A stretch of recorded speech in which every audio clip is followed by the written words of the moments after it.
Hello दोस्तों, good evening, नमस्कार। आप सभी का एक बार जो फिर से बहुत-बहुत स्वागत है आप सभी का अपने यूट्यूब चैनल परीक्षा की शिक्षा में। उम्मीद करता हूँ, आशा करता हूँ आप सभी जो स्वस्थ हैं, कुशल मंगल है और अपनी तैयारी जो अच्छे और बढ़िया तरीके से कर रहे हैं। तो जो भी क्लास में फर्स्ट टाइम आए हैं, पहली बार आए हैं, नए हैं, उन सबको बता दिया जाए कि हमारे साथ आपकी जो बीएड फर्स्ट बैच है 2025 की जो आपकी तैयारी है, तो रेगुलर बेसिस पर और जो डेली करवाई जाएगी। तो जिससे भी तैयारी पूरी करनी है, कंप्लीट करनी है, चैनल को सब्सक्राइब कर दो, हमारे साथ जुड़िए। क्लास का समय देखिए, जीके जीएस की जो सुबह 10 बजे डेली देखने को मिलती है, रीजनिंग की जो दोपहर को 1 बजे, कल होगा की जो शाम को 4 बजे, और हिंदी की जो है शाम को 7 बजे आप सबको हमारे चैनल पे देखने को मिला। आप सबको इसी टाइम पर क्लास से जुड़ कर अपनी तैयारी को पूरा कंप्लीट करना है। नीचे डिस्क्रिप्शन में आपको इंस्टाग्राम टेलीग्राम का लिंक मिलेगा, आप इंस्टाग्राम पे फॉलो कर लेंगे, टेलीग्राम चैनल को ज्वाइन करेंगे। टेलीग्राम चैनल पर डेली बेसिस पे क्लास का अपडेट और आपको एग्जाम का जो है अपडेट मिल जाएगा, तो आप लोग टेलीग्राम चैनल ज्वाइन कर लेंगे। चलिए क्लास स्टार्ट करें बिना किसी देरी के। एक एक क्वेश्चन आपके एग्जाम के लिए बहुत इंपॉर्टेंट, ध्यान से एक एक क्वेश्चन को देख के उत्तर देने की कोशिश करते हुए आगे बढ़ेंगे, ठीक है। चलिए,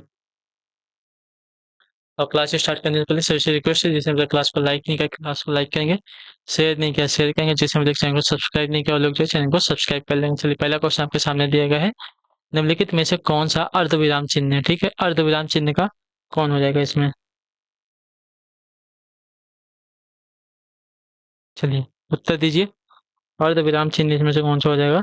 तो अर्धविराम चिन्ह जो इसमें से दिया गया है, ऑप्शन नंबर डी वाला अर्धविराम चिन्ह का क्या हो जाएगा, चिन्ह हो जाएगा। ठीक है, अगला क्वेश्चन आपका साथियों 77 में, हिंदी भाषा की लिपि क्या है। रोमन है, देवनागरी है, फारसी या संस्कृत है। बताइए, हिंदी भाषा की लिपि क्या है। तो हिंदी भाषा की लिपि आपकी देवनागरी है। ऑप्शन नंबर बी आपका यहाँ पे राइट होगा। ठीक है, चलिए अगले क्वेश्चन की तरफ बढ़ेंगे। 78 नंबर, इनमें से किस वाक्य की क्रिया सकर्मक है। ठीक है, तो इनमें से किस वाक्य की क्रिया सकर्मक है। रमेश का आचरण अच्छा है, सकर्मक क्रिया नहीं है, अकर्मक क्रिया है। वह रात भर जगता रहा, अकर्मक क्रिया है। आकाशवाणी से यह समाचार प्रसारित हुआ, ये वाला है आपका जो दिया गया है, सकर्मक क्रिया को है। ठीक है, चलिए क्लियर सभी को यहाँ तक।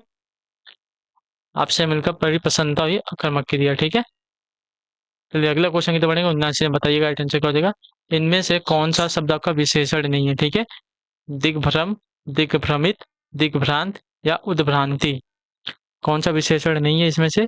तो इसमें से विशेषण जो दिया गया है यहाँ पे, दिग्भ्रम, दिग्भ्रम आपका विशेषण शब्द नहीं है। Option number A right. बाकी दिग्भ्रमति, दिग्भ्रमित, दिग्भ्रांत और उद्भ्रांति ये सभी आपके विशेषण है। ठीक है, अगला आपका 80 नंबर बताइएगा, जैसे इनमें से कौन सा शब्द आपका विशेष तीन से भिन्न है। ठीक है, संपृक्त, संयुक्त, संलीन, संश्लिष्ट। तो यहाँ पे जो दिया गया संपृक्त है, ये तीनों से आपका भिन्न हो जाएगा। संयुक्त, संलीन और संश्लिष्ट एक प्रकार से क्या हो जाएंगे, जोड़ने वाले चीज को यह प्रकट करेंगे, लेकिन संपृक्त जो है आपका अलग करने के लिए युक्त हो जाएगा। चलिए अगले क्वेश्चन की तरफ बढ़ेंगे। आपका 81, इनमें से किस शब्द में औपसर्गहीन का अर्थ नहीं देता है। बताइए, औपसर्गहीन का अर्थ नहीं देता है ना। तो देखिए, अवमूल्य, अवनति, अवमानना, अवधान। तो अवधान जो है उपसर्ग है, जो हीन का अर्थ नहीं देता है। बाकी अवमूल्यन में आपका हीन है, अवनीत में आपका हीन का अर्थ हो जाएगा, अवमानन में मानना में आपका अहीन का अर्थ हो जाएगा। ठीक है, उपसर्ग का। विजवन वलरी पर सोती थी सुहाग भरी। ठीक है, विजवन वलरी पर सोती थी सुहाग भरी, इसमें अलंकार कौन सा है।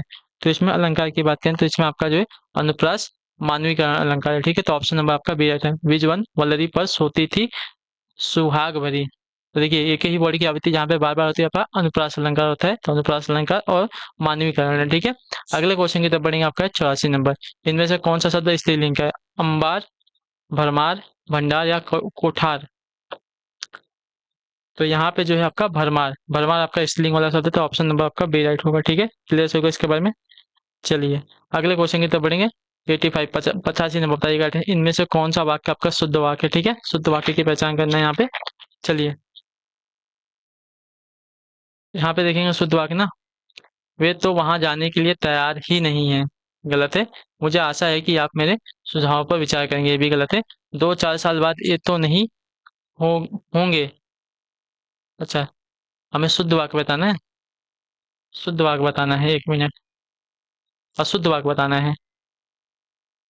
2-4 साल बाद ये तो नहीं होंगे, ये तो नहीं होंगे लेकिन ये होगा, ये गलत है। ये वाला वाक्य आपका अशुद्ध है। वे तो वहां जाने के लिए तैयार ही नहीं है, शुद्ध वाक्य। मुझे आशा है कि आप मेरे सुझाव पर विचार करेंगे, ये भी शुद्ध वाक्य।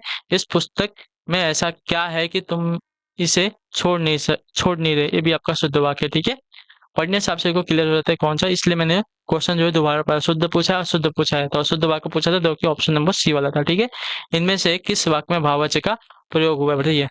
इनमें से किस वाक्य में भाववाचक का प्रयोग हुआ है, इसका राइट आंसर क्या हो जाएगा।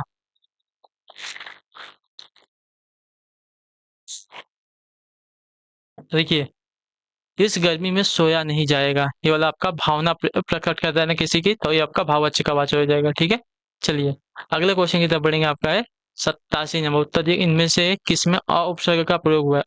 अरमान, अमालन, अम्लान, अपमान, अनुमान। अ उपसर्ग ना, तो अ उपसर्ग किसमें लगा है,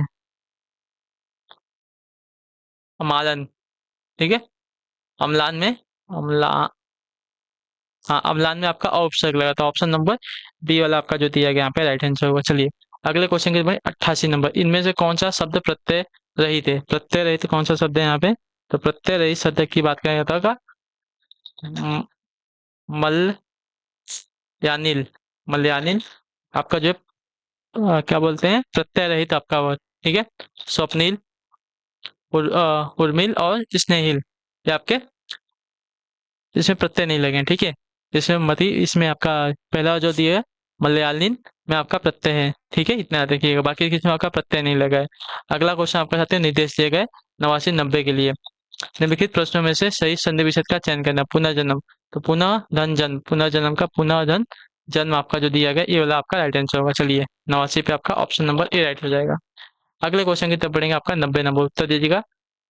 पितृऋण, पितृऋण का शब्द क्या हो जाएगा, तो पितृऋण का हो जाएगा पितृ धन ऋण, इसका संधि विच्छेद। ठीक है, पितृ धन ऋण। अगला आपका साथियों निर्देश देगा 91 से 92, नीचे लिखे प्रत्येक वर्ग में दिए गए विकल्प में तद्भव शब्द का चयन करना है। ठीक है, कान है, नासिक है, परीक्षण है और कटक है, इसमें से तद्भव शब्द ना, तो तद्भव शब्द का देखा जाएगा तो यहाँ पे जो ऑप्शन नंबर ये जो दिया गया कान, कान जो है कर्ण का तद्भव हो जाएगा। ठीक है, नासिक, परीक्षण और कटक आपके तत्सम शब्द है। अगला आपका साथियों 92 नंबर, पीड़ा है, केरा है, पर्याप्त है, शिल्प है, तो यहाँ पे जो दिया गया है पीड़ा, पीड़ा आपका एक तद्भव शब्द है। ठीक है, ऑप्शन नंबर जो ए दिया गया आपका राइट आंसर होगा। चलिए अगले क्वेश्चन की तो बड़े निर्देश से प्रश्न संख्या 93 से 94, निम्नलिखित विकल्पों में से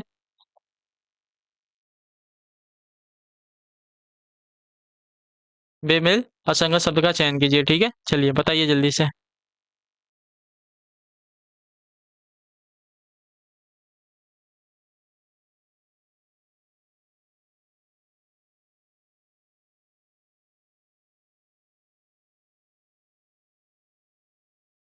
चलिए निम्नलिखित विकल्पों में से बेमेल या असंगत शब्द का चयन करना है, चलिए कीजिए।